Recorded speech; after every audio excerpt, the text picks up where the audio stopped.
Radio के एक नए प्रोग्राम के साथ आपकी खिदमत में हाजिर है। बहुत अहम मौजू के साथ पाकिस्तान का सबसे बड़ा मसला क्या है।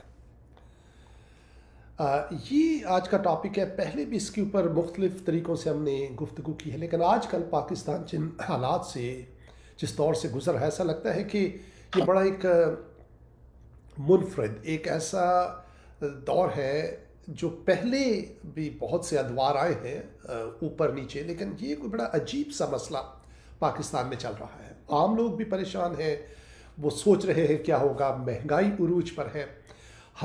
हमारी ख्वाहिश ये होती है कि हम सारे आपके मसले हल कर दें। यकीन कीजिए, अगर मेरे पास कोई जादू की छड़ी होती परवेज साहब, आज ही वो हिलाता और पाकिस्तान के मसले हल। लेकिन हमारी मजबूरी, हम कुछ कर नहीं सकते। हम दुआ करते हैं और उसके बाद जो हमारी राय होती है वो हम देते हैं, ताकि इस तरह से आहिस्ता आहिस्ता कभी ना कभी कहीं ना कहीं शायद ये लोग जो है वो इसको एक्सेप्ट कर लें, इसको कबूल कर लें।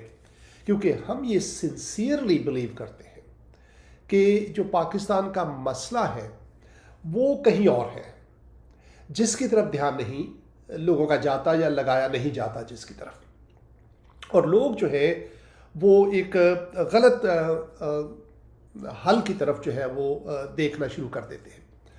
तो हम आज पाकिस्तान का जो सबसे बड़ा मसला है, देखिए, जब भी कोई एक्सीडेंट होता है सड़क के ऊपर और जब एम्बुलेंस वाले आते हैं तो सबसे पहले क्या करते हैं वो लोग, अगर किसी की हड्डी टूटी हुई है ना, तो पहले हड्डी को ठीक नहीं करते, सबसे पहले उसके मुंह के ऊपर ऑक्सीजन का मास्क लगाते हैं। क्योंकि वो उस वक़्त सबसे अहम मसला ये है कि उसको ऑक्सीजन दी जाए, उसको ज़िंदा रखा जाए। ये सबसे बड़ा मसला है। तो पाकिस्तान के मसाइल तो बहुत से हैं, लेकिन जो सबसे बड़ा मसला है वो कौन सा है, हम उसके बारे में बात करेंगे। और अगर ये मसला हल हो जाए तो पाकिस्तान तरक्की की राह पर गामजन हो जाएगा। आए दिन लीडर्स आते हैं, इमरान खान, नवाज शरीफ, जरदारी, दूसरे लीडर हैं, फौज है, किसके पास इस मसले का हल है?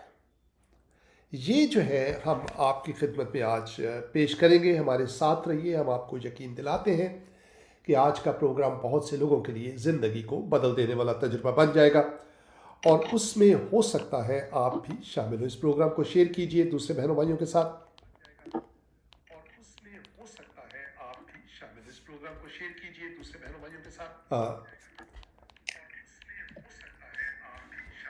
और जी।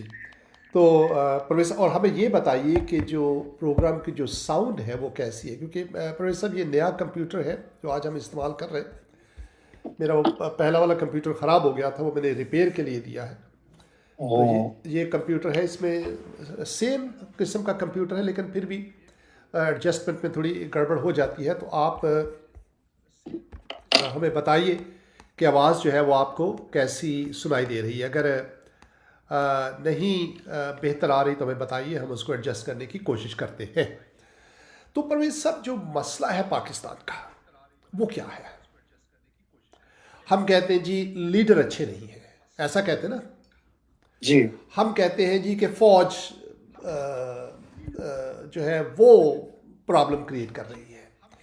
कोई कहता है जी सियासी लीडर जो है वो प्रॉब्लम क्रिएट कर रहे हैं। लेकिन हकीकत में प्रॉब्लम है कहाँ पर?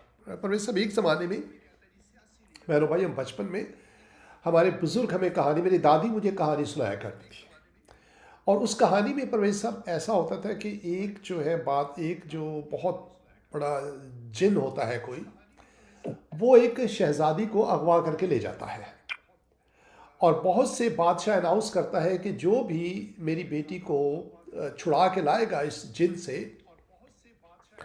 मैं उसके साथ अपनी बेटी की शादी कर दूंगा। ठीक है? तो बहुत से लोग जो हैं वो आते हैं, बहुत से शहजादे आते हैं दूर दूर से, और वो जाते हैं शहजादी को छुड़ाने के लिए। लेकिन वो कोई उसको छुड़ा नहीं सकता, और वो उस बहुत एक ऊंचा पहाड़ होता है जहाँ पर उसने शहजादी को कैद किया होता है। बिलाखिर एक शहजादा आता है, और वो बहुत नेक शरीफ शहजादा होता है। तो वो उस शहजादी को छुड़ाने के लिए निकलता है। और जब वो रास्ते में पहुंचता है तो उसको एक बुजुर्ग मिलते हैं, है परवेज साहब। उसको बुजुर्ग मिलते हैं जो उसको कहते हैं कि इसको एक छोटा सा गोला देते हैं, एक बॉल देते हैं छोटा सा, और रुई देते हैं उसको। उसको कहते हैं कि जब तू आगे बढ़ेगा, जब तू पहाड़ के बिल्कुल नीचे पहुंच जाएगा ना, तो तुझे ऊपर चढ़ना शुरू करेगा जब तू पहाड़ से, तो तू ना इस बॉल को फेंक देना, ये बॉल जहां जहां जाएगा इसके पीछे पीछे चलते जाना तुम, और ये तुझे तेरी मंजिल मकसूद तक ले जाएगा। और वो कहते हैं कि जब तू पहाड़ पर पहुंचेगा ना, जब तू अपनी मंजिल मकसूद पर पहुंचने वाला होगा, तो तुझे बहुत अजीब व गरीब डरावनी किस्म की आवाज़ें पीछे से आना शुरू हो जाएगी। उस वक्त तू पीछे मुड़कर नहीं देखना, क्योंकि अगर तूने पीछे मुड़कर देखा तो तू पत्थर का बन जाएगा। उस वक्त ये रुई जो है तो अपने कानों में डाल देना, ये बुजुर्ग उसको कहते हैं। और एक और बात कहते हैं कि ये जो बॉल है इसके पीछे पीछे जाना है तुझे, और ये बॉल तुझे वो जिन के पास नहीं लेकर जाएगा, बल्कि ये बॉल तुझे एक खास जगह पर लेकर जाएगा जहां एक पिंजरा है। उस पिंजरे में एक तोता है। उस तोते को अगर तू मार देगा तो वो जिन जो है वो खुद ही मर जाएगा, क्योंकि उस तोते में जिन की जान है।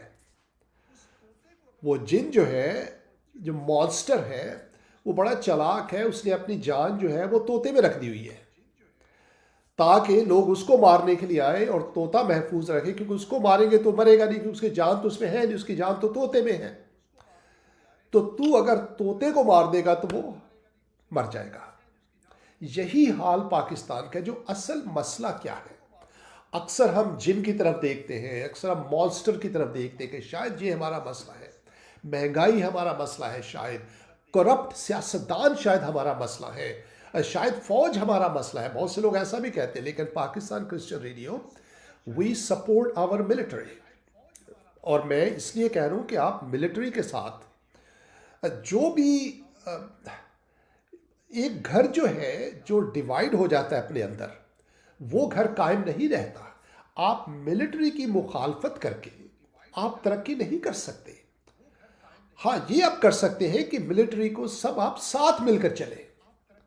आप ये अपने पॉलिसी नहीं बना सकते कि हम मिलिट्री की मुखालफत करेंगे और इस तरह, नो, ऐसा हो ही नहीं सकता। ना ही हम एक दूसरे की टांगे काट कर खींचकर सियासतदान आपस में भी कभी तरक्की नहीं कर सकते। हम सबको मिलकर चलना है आपस में। अगर आपको मिलिट्री के खिलाफ कोई प्रॉब्लम है तो उनसे गुफ्तगू कीजिए, उनसे बातचीत कीजिए। और क्योंकि जो मिलिट्री के लोग हैं, मैं नहीं समझता कि वो लोग आवाम की तरक्की से नाराज होते। अगर आवाम सुकून के साथ रहे, अगर आवाम के पास महंगाई ना हो, उनको रोटी मिले, उनको दिन में 2 बार रोटी मिल जाए, तो क्या आपका मतलब है मिलिट्री गुस्से में आ जाएगी? No, they will be happy. तो आवाम के खिलाफ कोई नहीं है, मिलिट्री आवाम के खिलाफ नहीं है। मिलिट्री का दिल भी चाहता है कि आप उनके आवाम जो है वो अच्छे तरीके से जिंदगी गुजारें। बल्कि मैं कभी कभी समझता हूं कि सियासतदानों से ज्यादा चाहते हैं वो। सियासतदान जो है परवेज साहब कब से लड़ रहे हैं, है ना? तो इसलिए एक दूसरे की मुखालफत करके हम तरक्की नहीं कर सकते। बहरहाल कभी हमारा रुख उस तरफ मोड़ा जाता है, कभी इस तरफ मोड़ा जाता है, और जो असल मसला है उस तरफ नहीं आते हैं। पाकिस्तान क्रिश्चियन रेडियो सिंसियरली हालात का मुआयना करता है, मुशाहिदा करता है, और उसके बाद जो जड़ है हम वहां पर पहुंचते हैं कि जड़ क्या है। कि एक मरीज है, वो हादसे का शिकार है, वो मर रहा है, सबसे पहले उसको क्या किया जाए? तो है ना प्रवेश साहब, आप पहले उसकी हड्डी, उसकी सांस आ नहीं रही और आप उसकी हड्डी जोड़ने में मसरूफ हो गए हैं, है ना? तो वो मरीज मर जाएगा। आपको ये जानना है कि पहले उसको ऑक्सीजन का मास्क लगाएं, उसके बाद उसको ब्लड लगा दें, उसके बाद उसको आईवी लगा दें, है ना? उसके फ्लूइड्स कम हो रहे हैं, उसके जिस्म में जो पानी कम हो रहा है, पानी की बोतल लगाएं उसको, उसके बाद हड्डी शड्डी जोड़े आप। तो पाकिस्तान का सबसे बड़ा मसला परवेज साहब, मैं आपको बताऊं बहनों भाइयों, छोटा सा है लेकिन बहुत बड़ा है। छोटा सा है, बहुत बड़ा है। एक लफ्ज में जो है वो आ जाता है समझ। एक लफ्ज़ है उसके लिए। यकीन कीजिए, शायद आपको इसलिए हम आपकी तवज्जो उस तरफ दिलाते हैं क्योंकि आपको शायद पता नहीं कि कौन सा मर्ज आपको खाए जा रहा है। देखिए, आपको पता नहीं कि कौन सा मर्ज। परवेज साहब, मेरे वालिद साहब को जब भी इंसान, मर्द जो होते हैं, औरतें जब उम्र में आगे बढ़ती हैं तो उनको दो किस्म के कैंसर होते हैं, हो सकते हैं। एक ब्रेस्ट कैंसर औरतों में बहुत कॉमन है, और एक ओवेरियन कैंसर या यूटरस कैंसर जिसको बोलते हैं। ठीक है, और ये ब्रेस्ट और यूटरस एंड ओवरीज, इन तीनों का ताल्लुक जो है वो बच्चे पैदा करने से है। ऐसा ही है ना परवेज साहब? जी। अच्छा, जब उम्र में औरत आगे बढ़ती है तो दिमाग जो है वो अब ये समझता है कि अब इन चीज़ों की ज़रूरत नहीं रही है ना, क्योंकि एक ख़ास उम्र के बाद औरत जो जिस्मानी तौर पर हम सब जो है वो तब्दील होते हैं। तो फिर वो जो अज़ा हैं या वो जो ऑर्गन्स हैं उनमें शिकस्त और रेख्त शुरू हो जाती है। इसीलिए वहाँ पर हमने देखा है कि कैंसर जो है वो ज़्यादा होता है। आप चलते फिरते रहे, हाथ पांव आपके ठीक रहते हैं, लेकिन ओवरीज, यूटरस और ब्रेस्ट, इसमें क्योंकि अब इस्तेमाल की ज़रूरत नहीं रही, इसलिए बहुत मोहतात होने की ज़रूरत है। मेरी वालिदा को ब्रेस्ट कैंसर हुआ था परवेज साहब। मर्दों में दूसरी किस्म का कैंसर होता है, वो होता है प्रोस्टेट कैंसर। ठीक है परवेज साहब, प्रोस्टेट, मैं सिर्फ बता रहा हूं प्रोस्टेट कैंसर क्या होता है। प्रोस्टेट का ताल्लुक भी बच्चे पैदा करने के साथ है। मैं आपको बता रहा हूं, मैं अपने लिए भी और आपके लिए भी मैं पॉइंट बनाना चाह रहा हूं अभी आपको। मेरे वालिद साहब को प्रोस्टेट कैंसर हो गया था परवेज साहब। डॉक्टर ने उनसे कहा था कि ये जो कैंसर है ये खतरनाक तो है, लेकिन हम इसको क्या करते हैं कि इसको मॉनिटर करते हैं, क्योंकि हर मर्द अगर एक ख़ास उम्र तक ज़िंदा रहे तो उसको प्रोस्टेट का कैंसर होगा। ये नेचुरल है, कुदरती बात है, लेकिन वो तंग नहीं करता आपको, वो प्रोस्टेट में ही रहता है। अगर आप उसको मॉनिटर करते चले जाएं, अगर वो ग्रो नहीं कर रहा तो डॉक्टर कहते हैं कि it's okay to for it to continue. और उम्र का एक ऐसा हिस्सा आ जाता है कि आप वैसे ही मर जाते हैं उस कैंसर की बजाय किसी और बीमारी से। तो जब तक अगर वो कैंसर आगे नहीं बढ़ रहा उसको छेड़ने की ज़रूरत नहीं है। लेकिन परवेज साहब, ये जो प्रोस्टेट कैंसर के बारे में जो कहा जाता है कि ये खामोशी के साथ बढ़ता है, आपको बताता नहीं है, ये इसके अक्सर जो है वो सिम्टम्स नज़र नहीं आते, इट्स साइलेंट। ठीक है, तो ये मैंने इस डॉक्टर से सुना था जब मेरे वालिद साहब को कैंसर हुआ था इसका। अच्छा, और तो परवेज साहब, जो चीज़ें साइलेंट होती है उसकी तरफ हमारा ध्यान नहीं जाता। अगर सर में दर्द होती है तो हम फटाफट टालेनॉल खा लेते हैं, वो पैराडॉल खा लेते हैं ना पाकिस्तान में। लेकिन जो साइलेंट होती है, जिसका पता नहीं चलता, वो बड़ी खतरनाक होती है। पाकिस्तान में भी ये जो मसला है ये साइलेंट है, इसकी तरफ किसी का ध्यान नहीं जा रहा, और अगर जाता ये है छुपा भी। हुआ दुश्मन है, जी, छुपा हुआ दुश्मन है। बहुत बड़ा ये धांसू किस्म का दुश्मन है, खतरनाक दुश्मन है, बड़ा कनिंग है, क्लेवर है, श्रूड है, अंग्रेजी में कहते हैं, मक्कार। और आपका ध्यान अपनी तरफ नहीं लगाने देता, रुख दूसरी तरफ मोड़ देता है। ये मसला सबसे बड़ा मसला है पाकिस्तान का, जो और भी है, लेकिन इसके ऊपर नजर जो है दौड़ाना सबसे पहले जरूरी है, यकीन कीजिए। और ये कौन हल करेगा, इमरान, नवाज या जरदारी या फौज? ये भी हम कोई भी आपको नहीं, बताएंगे, है ना परवेज साहब, ये भी बताएंगे। कोई नहीं। ठीक है, तो गौर से सुनिए प्रोग्राम को।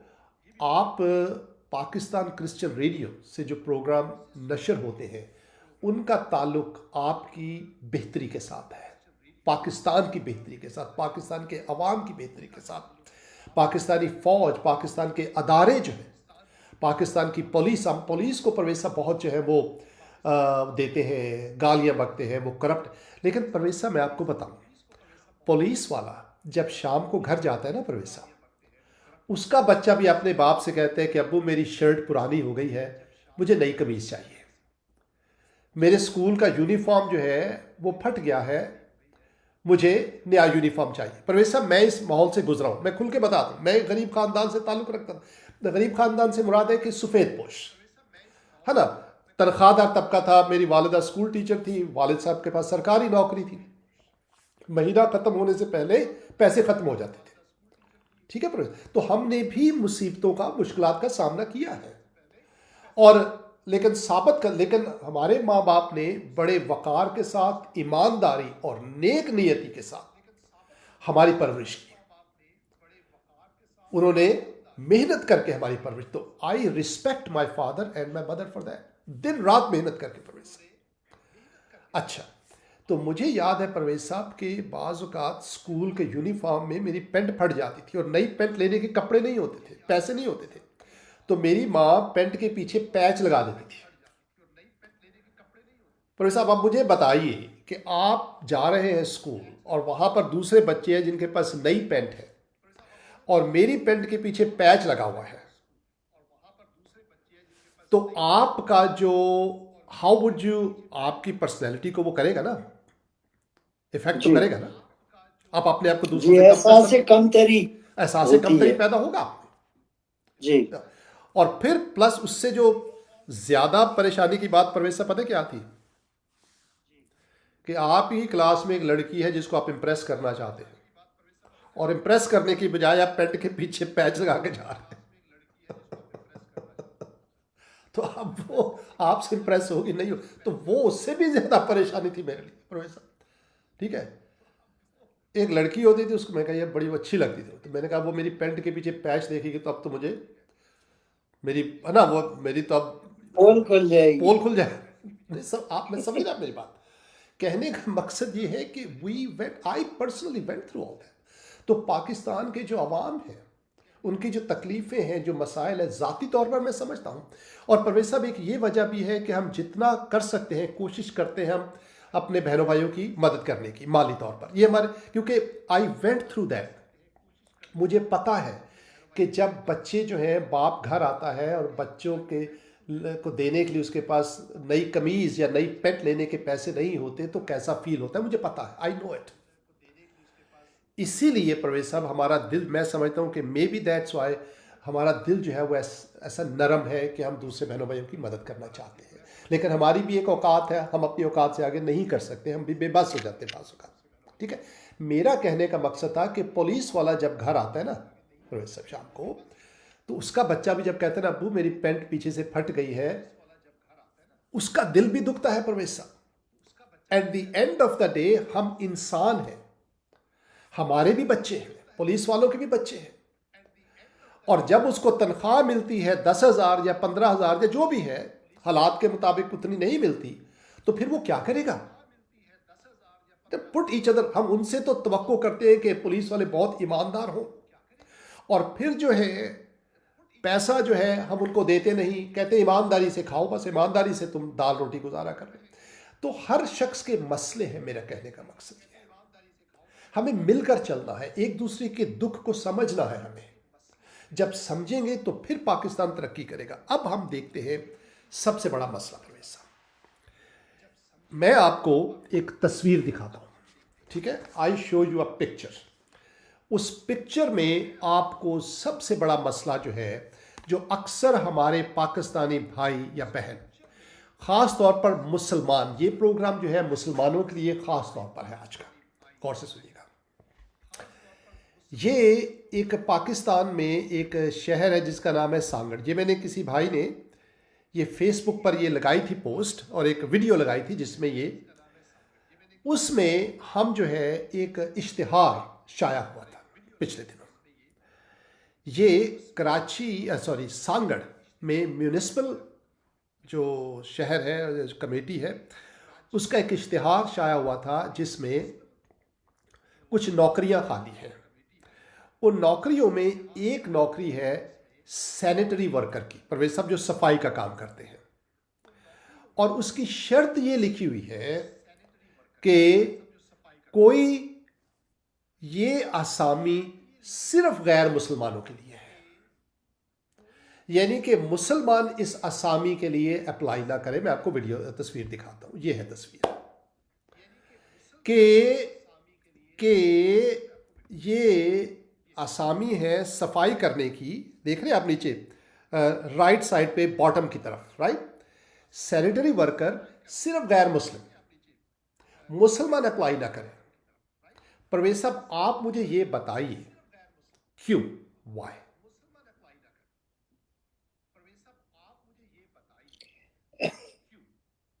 सैमसन भाई, नहीं है ना, नहीं समझे मेरी बात आप, कि भाई सिर्फ इसके लिए सिर्फ मुसलमान गैर मुस्लिम ही अप्लाई क्यों करें, मुसलमान अप्लाई क्यों ना करें, वाई? वाह, मैं चुप हो जाता हूं अपने बहनों भाइयों को, खुद ही अपने मुसलमान बहनों भाइयों को खास तौर पर मैं ये कहता हूं कि आप अब बताइए, ठीक है? आपकी गंदगी हाँ जी, दूसरा साफ करे। हाँ जी जी। अच्छा प्रोफेसर, मैं यहां पर क्या करूंगा, वाह, I am going to well okay, I am gonna stay like this, okay. तो अब आप मुझे बताइए, मैं फिर कहता हूं, मैं I am just gonna drink my T. आप सोचिए कि मुसलमान क्यों नहीं अप्लाई कर सकता अप्लाई ना करे, ये सोचिए। क्यों ना अप्लाई करे? मुसलमान क्यों ना सफाई करे? मुसलमान क्यों ना सफाई करे, मुसलमान क्यों ना अप्लाई मुसलमान करे इसके? सफाई करने के लिए दूसरों पे क्यों छोड़ देता हाँ है? जी, वाई? वाह, क्या बात है यार, जबरदस्त पॉइंट है। सोचे, मैं चाहता हूं आप सोचे, मैं मुसलमानों से मुखातिब हूं, आप सोचिए इसके बारे में क्यों, वाई?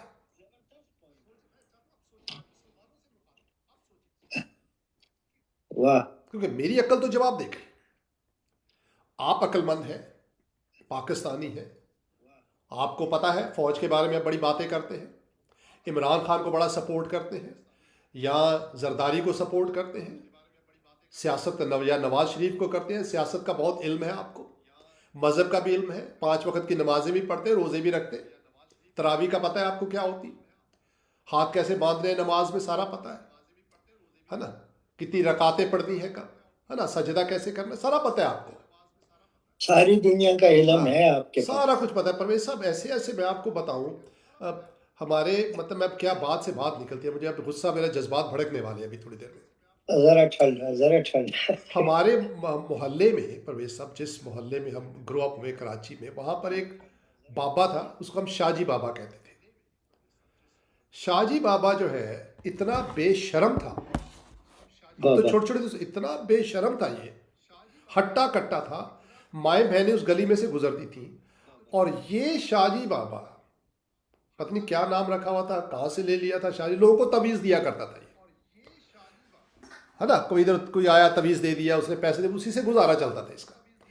और अच्छा, ये इतना बेगैरत आदमी था ये, कि वहां दीवार के पास बैठकर ये पेशाब करता था, गली से थोड़ी आगे चलकर, लकड़ियों का टाल और होता था, लकड़ियों के टाल के और पास बैठकर पेशाब करता था। उसके बाद एक हाथ से शलवार का नाला पकड़ता था, दूसरे और हाथ में ये दूसरे मिट्टी हाथ का से एक वो ढेला अंदर। पकड़ता था, और जिसको स्तंजा कहते हैं, वो करते करते पूरी गली में से गुजरता था, माएँ बहनें वहां से गुजरती थी।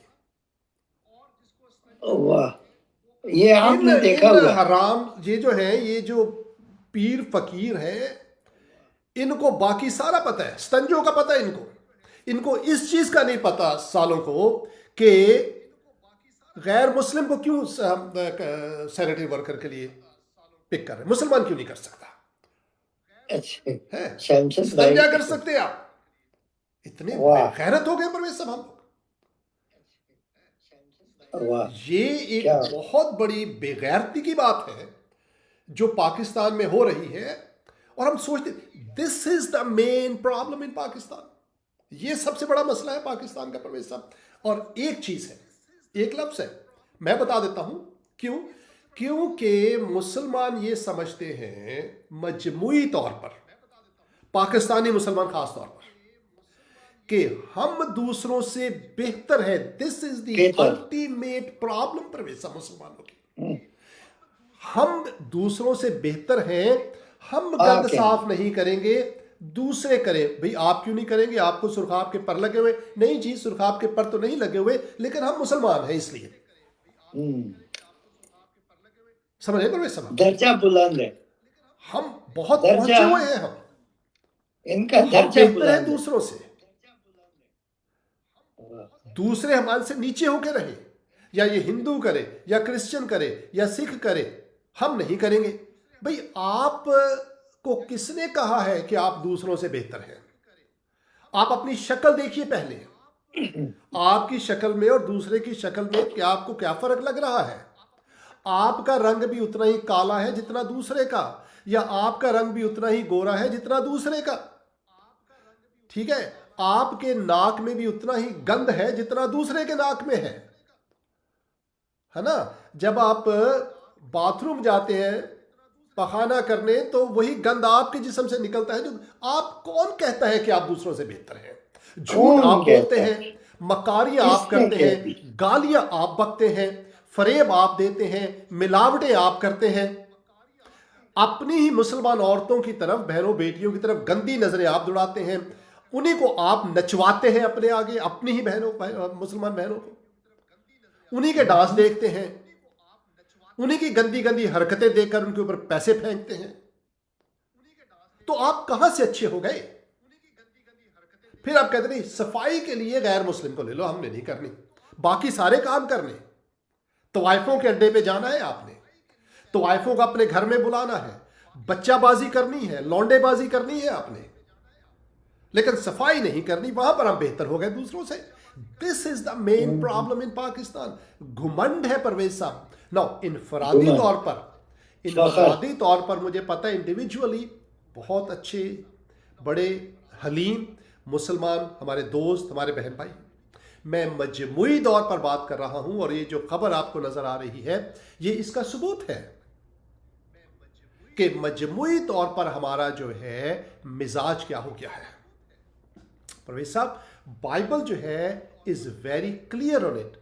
बाइबल हमें बताती है कि तकब्बुर जो है वो तबाही से आगे आगे निकल चलता है, यानी कि तकब्बुर के पीछे पीछे बर्बादी आती है। अब हमारे मुसलमान बहन भाई ये कहेंगे कि कुरान शरीफ में अल्लाह ताला ने तकब्बुर से मना किया है। मैं अल्लाह ताला की बात नहीं कर रहा, मैं कुरान शरीफ की बात भी नहीं कर रहा, मैं आपकी बात कर रहा हूं, आपकी बात। मैं मुसलमानों की बात कर रहा हूं, मैं इस्लाम की बात नहीं कर रहा, ना ही मैं कुरान शरीफ की। बहुत तो अच्छी बातें सिखा रहे हैं आपको, लेकिन आप इतने बदकिस्मत हैं कि आपको ये समझ नहीं आ रही कि आप दूसरों से बेहतर नहीं हैं। ये किसी ने पट्टियां पढ़ाई हुई हैं आपको।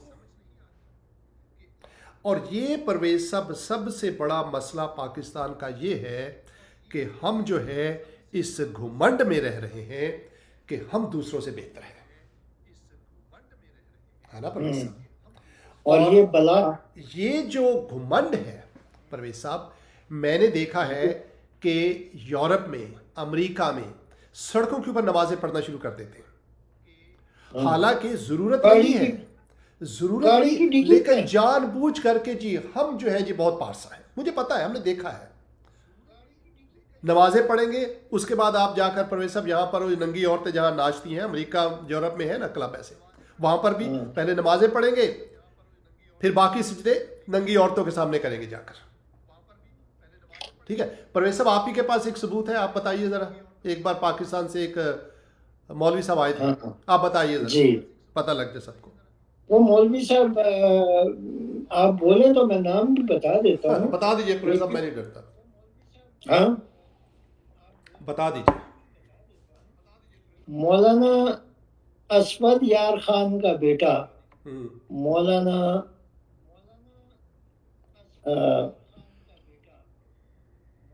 क्या नाम था उसका? तो लेकिन इतना है कि असफंद यार खान का बेटा था, ठीक है। जी और ये आपके जानने वाले, आपके ताल्लुकात, आपके फैमिली के जी ताल्लुकात इनके साथ गहरे हैं। जी जी। ओके।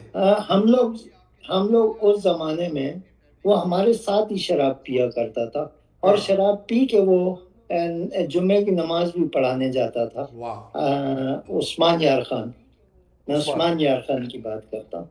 तो देखो, जो है वो है। जी। मैंने अपना मान लिया कि मैं गलत था, राइट। और मैं अभी भी गलत हूँ। ये नहीं है कि हम अपने आप को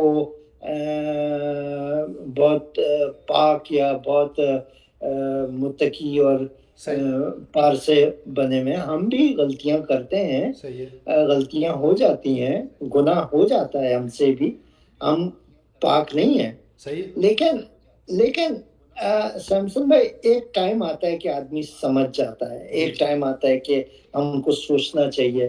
ये जो आप बात कर रहे हैं फखर की, देखें, जब मैंने बाइबल को पढ़ा तो मैंने एक चीज ये नोट की कि बाइबल के अंदर तौरात में ये लिखा है कि जब खुदा ने आदम और हवा को बनाया तो उनको एक अच्छी जगह पे रखा और खुदा ने उनको एक हुक्म दिया था कि इन दो दरख्तों का फल ना खाना। अब जब आगे जाके जब वो उन दरख्तों का फल खाते हैं यानी हुक्म अदीली करते हैं और उस दरख्त का फल खाते हैं तो वहां पे लिखा है कि अगर तूने खाया तो तू मरा। लेकिन शैतान भी उसको उनको आके ये कहता है कि तू खा के देख, अगर तेरी आंख ना खुल जाए तो तू कहना। तो यहाँ पर वो करते हैं ऐसा और वो खाते हैं उस फल को और उनकी आंखें खुल जाती हैं, उनको शर्म आने लग जाती है। और उसके अंदर संसन भाई 1 मिनट मुझे दीजिएगा, उसके उस खाने से वो बलाएं जो छुपी हुई थी वो इंसान के अंदर चली गई और वो बलाएं थी गुस्सा, नफरत, लालच, घमंड,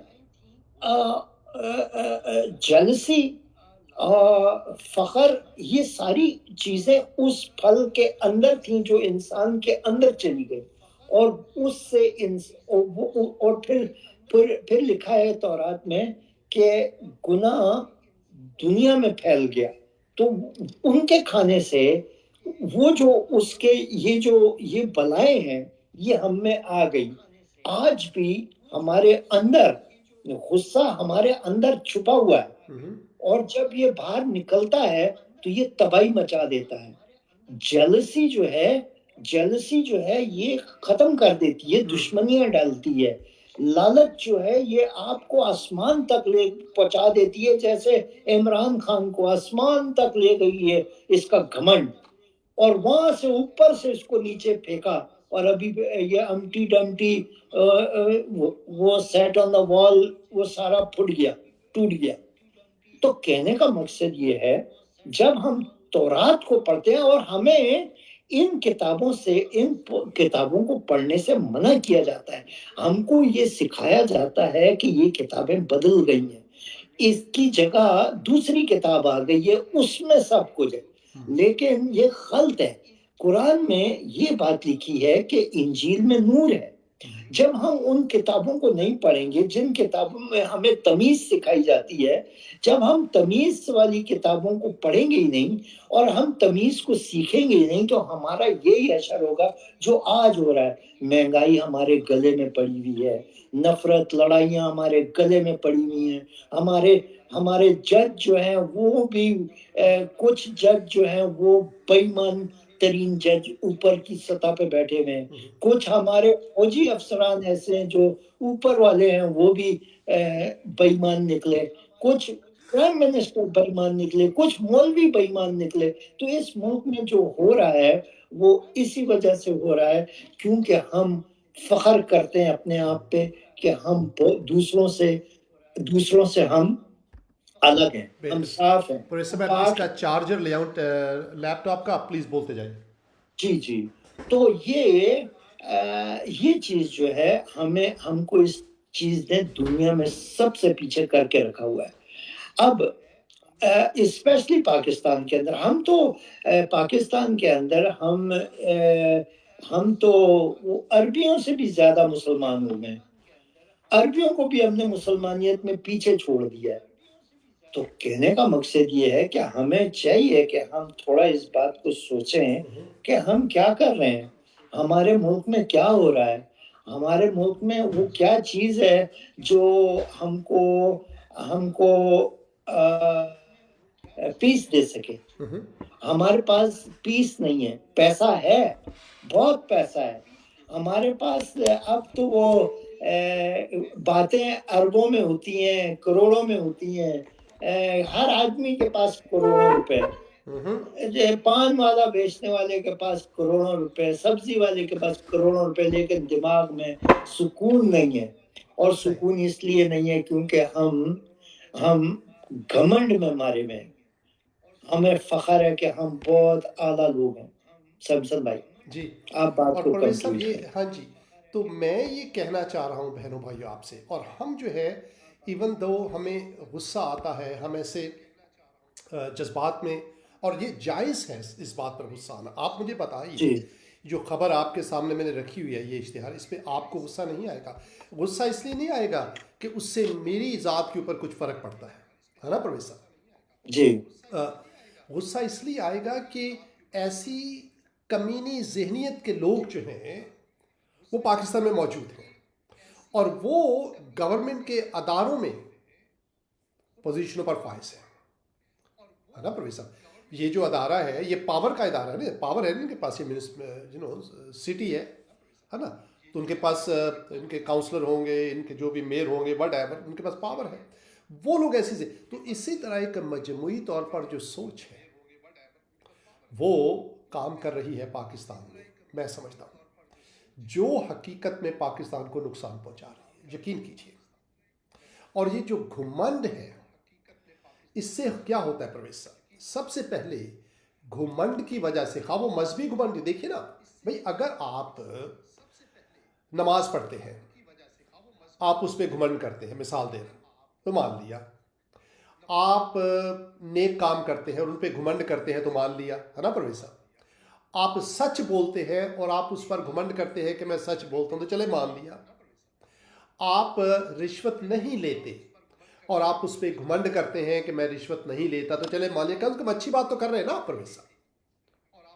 लेकिन हर बुरा काम आपने करना है, झूठ आपने बोलना है, लड़कियों को आपने छेड़ना है, नंगी तस्वीरें आपने देखनी हैं, अपनी बहनों पर गंदी गंदी नज़रें आपने डालनी हैं, अपनी माओ पे, मुसलमान माओ बहनों पर, ठीक है, गालियाँ आपने बकनी हैं, झगड़े आपने करने हैं, ठीक है। तो घमंड का आएगा। तो फिर भी आप, जी हम घमंड क्यों, जी हम सिर्फ मुसलमान हैं यार, कैन यू बिलीव दैट? तो फिर इंसान वाह, कहता है यार तुमसे ज्यादा अहमक और बेवकूफ और बेगैरत कोई नहीं है। अच्छे काम करके आप घमंड करें ना, तो फिर हमें कोई इतराज नहीं है। आप अपने ही मजहब का नाम खराब करते हैं, ठीक है। सैमसन तो भाई, मैं, इसलिए हमें गुस्सा आता है कि आप जो हैं वो एक गलत चीज पे घमंड करके अपना भी सत्यानाश कर रहे हैं, अपनी भी आकबत खराब कर रहे हैं, पाकिस्तान को भी नुकसान पहुंचा रहे हैं। ये मैं कहना चाह रहा हूं। तो गुस्सा आना चाहिए ना, जायज गुस्सा है, ये जायज गुस्सा है, हमें आपकी बुराई अजीज नहीं है। हमारी खुदा से ख्वाहिश है कि आप इन चीज़ों को छोड़कर आप सही रास्ते पर आए, सराते मुस्तकीम पर आए। और परवेज साहब ने कहा कि बाइबल को क्योंकि आप पढ़ते नहीं हैं इसलिए आपको अच्छी, मैं ये नहीं कह रहा, कुरान शरीफ में अच्छी बातें हैं, नमाज पढ़ना अच्छी बात, लेकिन अगर ये सारे काम करके आप नहीं बदले, तो परवेज साहब फिर इंसान कहता है यार मैं बचपन से ये कर रहा हूँ, इससे काम नहीं बन रहा, तो मैं ये क्यों ना मैं बाइबल पढ़ के भी देख लूँ। नहीं समझे परवेज साहब?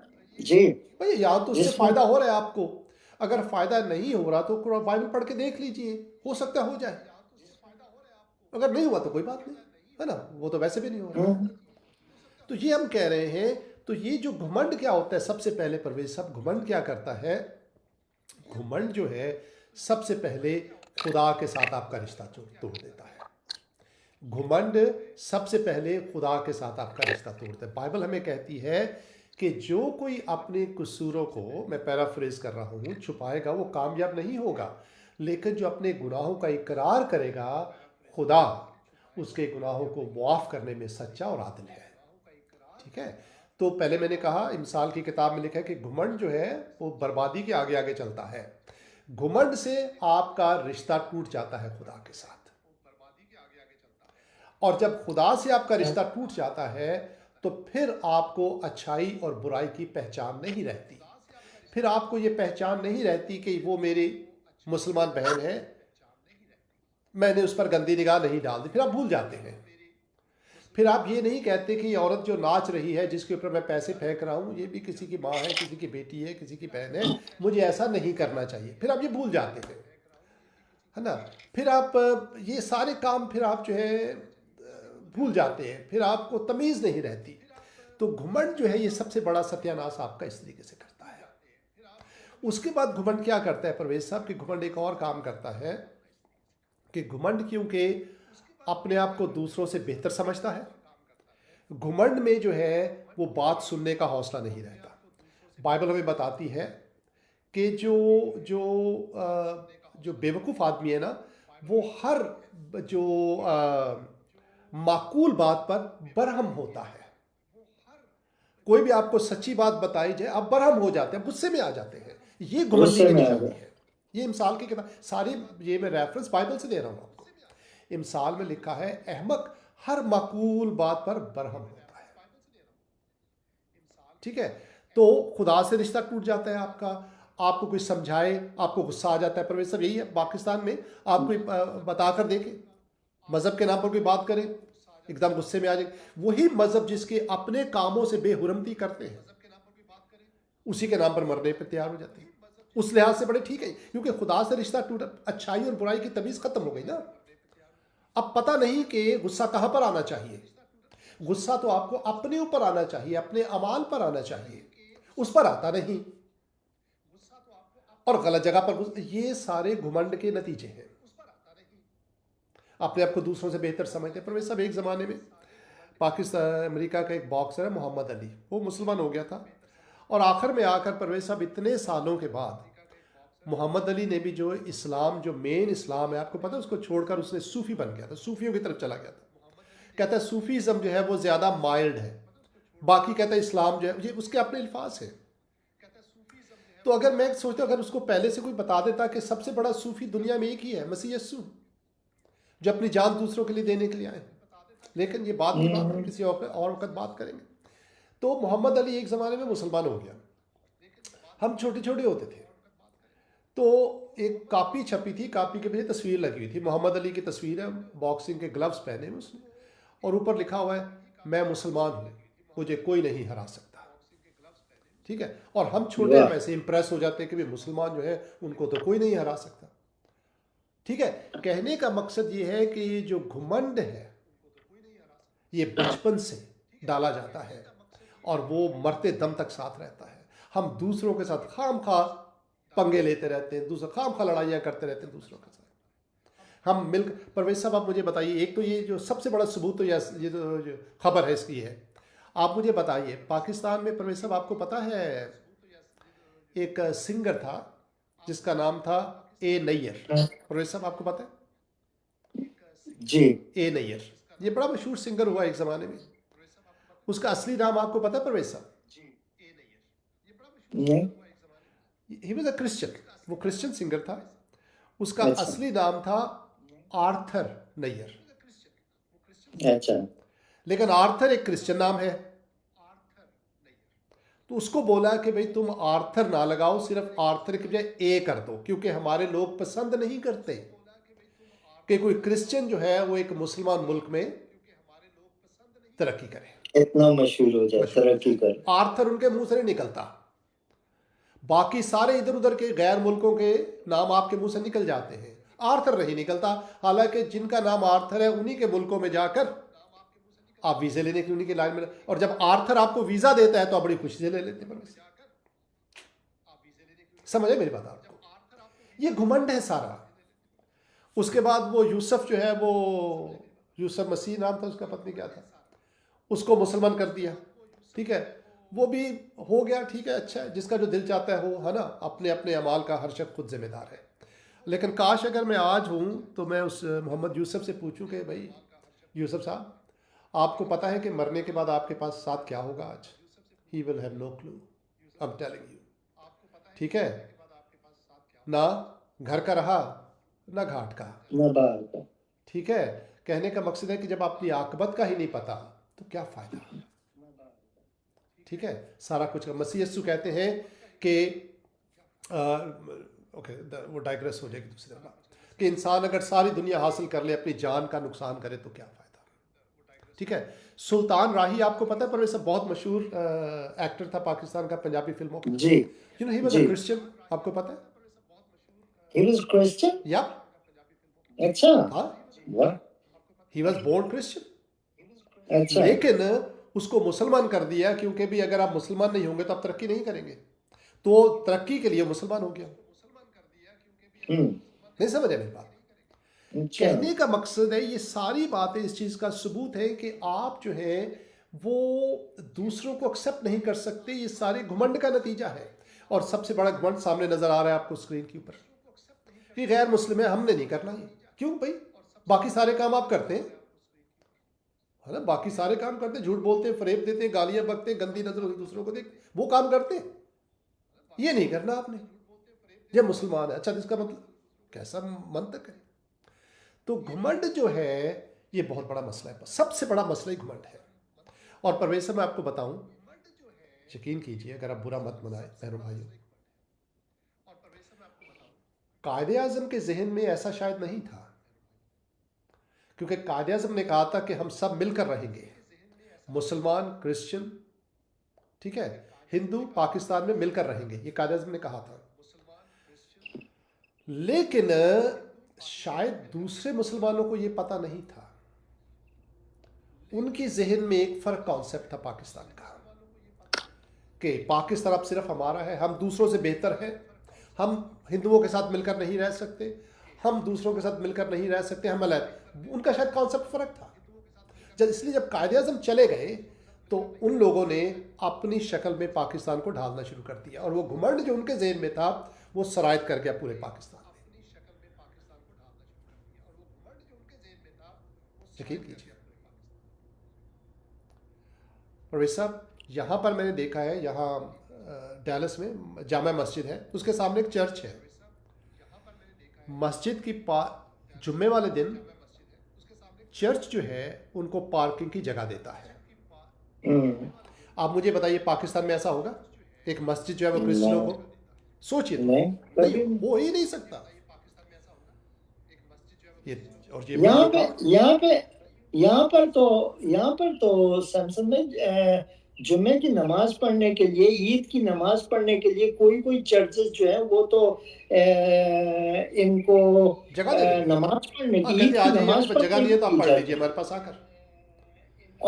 और ईद वाले दिन तो क्योंकि हम ज्यादा मुसलमान होते हैं, हमें प्रूफ करना होता है कि आज हम ईद की नमाज पढ़ने जा रहे हैं, तो पूरा घर जाता है, पूरा खानदान जाता है, तो वो मस्जिदों में जगह होती नहीं है। तो फिर यहाँ पे ये लोग देखते हैं कि यार इनको तकलीफ हो रही है, तो ये लोग खुद उनको कहते हैं कि आओ भाई हमारा चर्च ले लो, यहाँ पढ़ लो। आपको पता है वो परवेज साहब, अलमरकज, जी, अलमरकज, और जहाँ पर वो बारबेक्यू टुनाइट, जी, उसके बीच में एक सड़क है, ओल्ड डेंटन रोड, जी, उसके आगे एक मस्जिद है जी। जुम्मे को अगर आप उस मस्जिद के पास जाएं तो वहाँ साइन लगा होता है।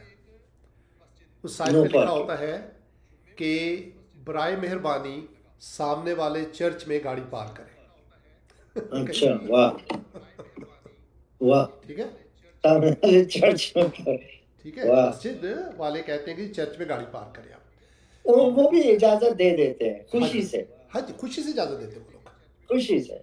ठीक है। कितनी मैं आपसे ये कहना चाहता हूँ बहनों भाइयों, पाकिस्तान को सबसे बड़ा जो मसला है जो मार रहा है वो मजहबी घुमंड है। मैं आपको बताऊँ, यकीन कीजिए आप, मैं मुंह पे हाथ फेरता हूँ, मेरा नाम बदल दीजिएगा, मैं सबसे बड़ा बेगैरत हूँगा, मैं सबसे बड़ा मरदूद हूँगा अगर इस मसले के हल किए बगैर पाकिस्तान तरक्की कर जाए। मेरा नाम बदल दीजिएगा। 70 साल हो गए, 70 साल और वेट कीजिए, गारंटी देता हूं मैं। हल आपको बता रहे हैं हम लोग, क्योंकि हमारा दिल पाकिस्तान के साथ है। हम आपको बता रहे हैं, एक मरीज है उसको बता रहे हैं कि भाई ये तुम्हारे पास ये हल है इसका, आप कह रहे हैं कि नहीं, तो ठीक है, फिर हम क्या कर सकते हैं?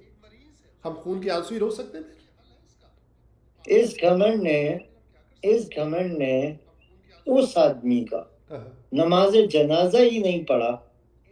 इस घमंड ने, कुछ हमारे मौलवियों ने उस आदमी का नमाज जनाजा ही नहीं पढ़ा जिसने इनको पाकिस्तान दिया। अब कौन प्रोफेसर? हमारे जो कुछ मौलवी थे जिन्होंने कायदे आजम का जनाजा ही कायदे आजम को भी काफिर समझते थे, और उसको भी जी, काफिर करार दे दिया और था। परवेज साहब और सलमान तासीर जो है, सलमान तासीर का जनाजा पढ़ने के लिए कोई नहीं, एक मौलवी शायद कहीं से लिया उन्होंने उधार, ठीक है। और सलमान तासीर की फैमिली वो है जिन्होंने, क्या नाम था उसका, आसिया बीवी को, हाँ से नहीं नहीं, इसकी फैमिली जो है ना सलमान तासीर की, एक बहुत बड़ा वो था गाजी इल्मुद्दीन शायद, मेरा ख्याल है, उसकी जो है जो लाश को सलमान तासीर की फैमिली अपने घर लेकर आई थी। मैं कहने का मकसद है कि आप उसका जनाजा पढ़ने के लिए लोग डर गए, पूरा पाकिस्तान डर गया था, मुझे याद है उस वक्त, ठीक है, डरा हुआ था पूरा पाकिस्तान। तो ये सारा जो है ये घुमंड की मुख्तलिफ शक्लें। बहनों भाई मैं आपको बताऊं, आप आज, और आप सबसे पहले मैं आपको एक बात बताऊं इसका, आप बाइबल को पढ़ना शुरू कर दें, यकीन कीजिए, मैं बड़ी नेक नियति के साथ आपसे कह रहा हूं, आप बाइबल को पढ़ना शुरू कर दीजिए सबसे पहले। उसके आपकी आंखें ना खुल जाए तो वहीं कहना। से आपके मसाइल का हल निकलना शुरू हो जाएगा। अच्छा, उसके बाद आप जो है अपनी ज़ात के ऊपर नज़र डालना शुरू करते हैं कि मैं किस तरीके से मजहबी घुमंड का शिकार होकर दूसरों से नफरत करता हूं, जिसका मुझे भी बाज़ का शायद अंदाज़ा नहीं है, दूसरों से दूर रहता हूं, दूसरों को एक्सेप्ट नहीं करता, दूसरों को अपने से कमतर समझता हूं। अपने दिल के अंदर झांकिए। परवेज साहब का मिलिट्री को बड़ा ये वो देते हैं, मिलिट्री को बहुत ये वो करते हैं, सियासतदान जो है ये इल्ज़ाम देते हैं। परवेज साहब मिलिट्री एक वाहिद अदारा है जहां पर मजहब के नाम पर तफरीक नहीं होती। मैं आपको बताऊं, मिलिट्री में अगर आप चले जाएं, क्रिश्चियन ऑफिसर्स, मुसलमान ऑफिसर्स, परवेज साहब वो आपस में मिलजुल कर रहे हैं, वर्क करते हैं, मिल के वर्क करते ये मैं सही बता रहा हूँ आपको। हैं। तो मैंने देखा है। आप अपने दिल के अंदर झांके कि भाई मैं किस मुकाम पर, जिंदगी के किस शोबे में, किस मौके पर मैं दूसरे मजहब के लोगों से मैं नफरत करता हूँ, उनसे मैं दूर रहता हूँ, उनको मैं अपने आप से कमतर समझता हूँ। और फिर आप अपने दिल में जब झांके, जब आपको नजर आ जाए, तो आप फिर इमरान खान के पास जाइए, या जिस पार्टी के साथ भी आप हैं, आप नवाज शरीफ के पास जाइए या आप जरदारी के पास जाइए, और उससे कहिए कि मैंने अपने दिल के अंदर मजहबी तासुब देखा है, मजहबी तौर पर मैं क्रिश्चियनों से या हिंदुओं से मैंने देखा है कि मैं नफरत करता हूँ, मैं मानता तो लेकिन हकीकत में करता हूँ, और बाज़ औक़ात मैं दूसरे ही मज़हब में वहाबी हूँ लेकिन मैं देवबंदी हूँ लेकिन मैं बरेलवियों से नफरत करता हूँ, और वाइस वर्सा, या मैं शिया हूँ सुन्नियों से करता हूँ, या सुन्नी हूँ शियाओं से करता हूँ। तो इमरान साहब मेरी मदद कीजिए, जरदारी साहब मेरी मदद कीजिए, नवाज शरीफ साहब मेरी मदद कीजिए। अब मैं आपको बताऊँ, उनमें से कोई भी माई का लाल आपकी मदद नहीं कर सकता, क्योंकि वो खुद उसी बीमारी का शिकार है, उसी बीमारी का शिकार। सिर्फ एक हस्ती है जो आपकी मदद कर सकती है, और वो हस्ती मसीह यस्सु है। तमाम अंबिया कराम में जितने भी अंबिया गुजरे हैं, उनमें से किसी ने ये नहीं कहा, यकीन कीजिए, सिवाय मसीह यस्सु के, जिसमें पाकिस्तान की तरक्की का राज पोशीद है। और वो जो मसीह के अल्फाज है वो है मत्ती की इंजील, उसका 20वां बाब, और परवेज साहब उसकी 24वीं 25वीं 26वीं आयत में पढ़ोगे, लिखा है, मगर यस्सु ने उन्हें अपने पास बुलाकर कहा, तुम जानते हो कि गैर कौमों के सरदार उन पर हुक्म चलाते और अमीर उन पर इख्तियार जताते हैं, तुम में ऐसा ना होगा, बल्कि जो तुम में बड़ा होना चाहे वो तुम्हारा खादिम बने। जो बड़ा होना चाहे वो खिदमत करे, ठीक है, खिदमत करे, और जो तुम में अव्वल होना चाहे वो तुम्हारा गुलाम बने। चुनांचे इब्ने आदम, मसीह यीशु अपनी तरफ इशारा करके कह रहे हैं, इस मैं भी इसलिए नहीं आया कि खिदमत लूं, बल्कि इसलिए कि खिदमत करूं और अपनी जान बहुतेरों के बदले फिदिया में दे दूं। पैराफ्रेज किया। ये जो मेन टीचिंग है मसीह यीशु की, ये आपको कहीं और से नहीं मिली। किसी नबी ने ये नहीं कहा कि मैं तुम्हारी खिदमत करने के लिए आया हूं। Nobody said it except Jesus. कोई नबी बता दीजिए मुझे जिनके हम तमाम अंबिया की रिस्पेक्ट, किसी एक नबी बता दी जिसने कहा है कि मैं एक्चुअली खिदमत करने आया हूं। जो खिदमत करता है ना परवेज, सबसे पहले उसको अपने घुमंड को अपने दिल में से निकालना पड़ता है। घुमंड को निकाले बगैर आप खिदमत नहीं कर सकते। समझ आई? तो ये बात जो है ये ना इमरान खान हल कर सकता है, ना जरदारी और ना नवाज शरीफ, ना ही कोई मिलिट्री का अफसर, क्योंकि ये आपका मसला है। आप किसी को ब्लेम नहीं कर सकते इसके लिए, ना इमरान खान को ना मिलिट्री को। आप ये नहीं, और जो मिलिट्री का कसूर है उसका उनका कोई कसूर नहीं, कसूर आपका है। पाकिस्तान अगर तरक्की नहीं कर रहा तो बहनों भाइयों मैं आपसे मुखातिब हूं, भाई जी अगर आप मेरी बात सुन रहे हैं, आपका कसूर है। You are responsible. बहन जी आप रिस्पॉन्सिबल है, आपका मिजाज रिस्पॉन्सिबल है, आपका घुमंड रिस्पॉन्सिबल है। मजमूई तौर पर पाकिस्तान का घुमंड रिस्पॉन्सिबल है पाकिस्तान की तरक्की की राह में। ये कुदरती बातें हैं। ये जब आप ऐसा करते हैं तो ये खुदा के पास ये बातें चली जाती हैं, फिर आप उसको कोई रोक नहीं सकता। फिर तो आप अगर ये पाकिस्तान के सबसे पहले आप ये काम करें, बाकी काम जो है हम आपको बाद में बताएंगे और क्या करने हैं, लेकिन this is the first thing you need to take that pride out of your heart कि हम मुसलमान हैं इसलिए हम बेहतर हैं। Absolutely wrong. अपने अमाल से साबित कीजिए कि आप बेहतर हैं। नेकी करना शुरू कर दीजिए, सच बोलना शुरू कर दीजिए, मिलावटें बंद कर दीजिए, गरीबों की मदद कीजिए, जो कमज़ोर हैं उनकी दाद रसी कीजिए। फिर जो है आपको बताना नहीं पड़ेगा कि आप मुसलमान हैं, बच्चा हमें खुद ही पता लग जाएगा, है ना। बताना तो उसको पड़ता है ना, पर वे सब जो नहीं है ऐसे ही है ना जी। बिल्कुल बिल्कुल। जब ऐसा हो जाएगा तो हमें खुद ब खुद नजर आ, सारी दुनिया को नजर आएगा। तो ये हमारा मैसेज है। यकीन कीजिए छोटी सी बात है लेकिन बहुत बड़ी बात है। अब इसके बाद आप चारों तरफ देखें, जो हम कह रहे हैं वो आपको नजर आएगा। यकीन कीजिए आपको वो आपके दिल पे नजर आएगी वो बात आपको। यकीन कीजिए। और आप हमें उम्मीद है, हमारी ख्वाहिश है कि आज का प्रोग्राम हमारे मुसलमान बहनों भाइयों को कसूरवार ठहराए उनके दिल में कि हाँ मुझे पता लगे कि मैं कसूरवार हूँ। क्योंकि अगर आप घुमंड में हमारे खिलाफ हो गए तो फिर वो बीमारी आपका और सत्यानाश कर देगी।